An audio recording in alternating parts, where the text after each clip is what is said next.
Here is a small time capsule moment for spell Saga. It is a free print and play. The thing is that there are not really card backs, so the normal process would be to sleeve it. But, since I don't have sleeves available, I decided to make card backs myself. So Spell Saga is a card-driven narrative adventure game. Pretty hard to get. There will be a second edition next year or something. It is for solo play only. The problem is that if you don't use sleeves, you can print out cards like this, but the cards on the sheet they have a margin next to each other, and if you make something like this with no margin, there is no way to combine these together. The only way to do this properly is the dirty way. That takes a lot of time. In hindsight, I would have captured the inner part of the cards and run them through PNP tool. Same with the card backs in a single dimension setting. So whenever you print them, you can simply glue the two things together. However, it's too late for that. Well, it's not. It's never too late, of course. But I'm going to glue them like I intended. Short summary will be in order, I think. Why would you even consider this? It's a pretty unique game. Let's see. There are 4 packs. There is something called Prelude, which has, well, thematically it has a yellow package. There is the Forest, and I didn't have enough green backs, so I needed a few more. Forest is green. This is the Highlands, blue. Blue theme. This is the starter pack, and there is something called Realm Walker, that is like Red and Snow.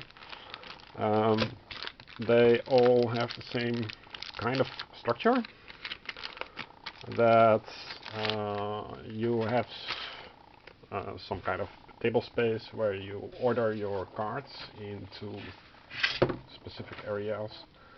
And there is a story subset, and it has stars and moon. And you shuffle everything together, and then what you draw, you place accordingly to the table. So the table grows in a sense. There are places, and for this you have the star part and the moon part, and some cost that you need to enter. It is in that German medieval font, so it's hard to read. So if I were to run this by capturing the screens, then I would also use GIMP to embellish the contrast a little bit. because this is hard to read. I think on 720p. It's also hard to read with your with my eyes without screen. So there are places, story places, and there is of course story plays in a hero, several heroes, and a hero needs items. So there is an item set, and there is so this is for one pack, and it's supposedly it's eternally consistent. Of course, somebody has thought about this. Todd Rogers has created the story, and there is also a manual, but I printed and built a manual and lost it somewhere in my attic. It should be there. And his girlfriend or wife, Lauren Rogers, and something else, did the art. So the art is it has a certain style. So next to items there is folk, NPCs, if you will. So when you draw them, you can try to enlist them or something. There are, of course, enemies. Enemies. They have all kinds of scribbling, so don't expect too complicated of a game. Then there are some diverse things like spell songs, 4 spell songs here, and some kind of social shifting cards, which I don't understand yet. But well, part of the fun is in the discovery, right? So each of these cards will be glued to the backs. If I manage to keep them a little bit undamaged. And it's not the most expensive build, but it's the most time-consuming build. Here you have the same thing. You have stories, places,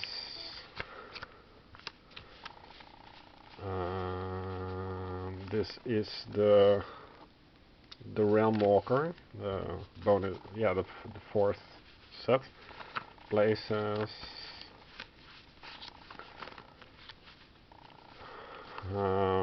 heroes, items, and this sorting is my own sorting. They were all a bit jumbled together. Items for the hero, folk, NPCs, enemies. Well, yeah, you get the idea. And these cards go to the back of Realm Walker. The only feasible way to do that is, first of all, you have the because of the different printing dimensions. First, you have the cut lines, and what you do then is you use a really good quality pair of scissors, and you cut a little bit diagonally to the point where the straight line that is now gone, the straight line enters the card border, and you can correct if you overshoot with the other side. So you make effectively little triangles. The reason for that is that on the back you can align these cut triangles with a pencil, not a pen. I previously used a pen, but the pencil is better because you can erase it, and you can also erase it if for some reason it enters the eventual card. Now this is a lot of work, of course, so you need a good what is it called, liner or something, lineal in and you need a good orientation because the things are oriented in a certain way and you don't want the backs upside down. So these cards will all be glued like so in their proper cell, if you will. So I did already quite a bunch. Like this. It's almost done. So this is what it's very time consuming, so it's less work, and also if you want to make a second copy, it is less work to use something like Greenshot to make partial screen captures. So you open it in Adobe Acrobat Reader's thing, and then you make it big. So you have no resolution loss. Then you cut from the screen with a Greenshot, save it to its specific unique file, and then you load everything in GIMP and try to increase the sharpness, the contrast, and make it a little bit softer with some RGB lighting effects. And finally, you make a copy of everything, of course, and you version it. And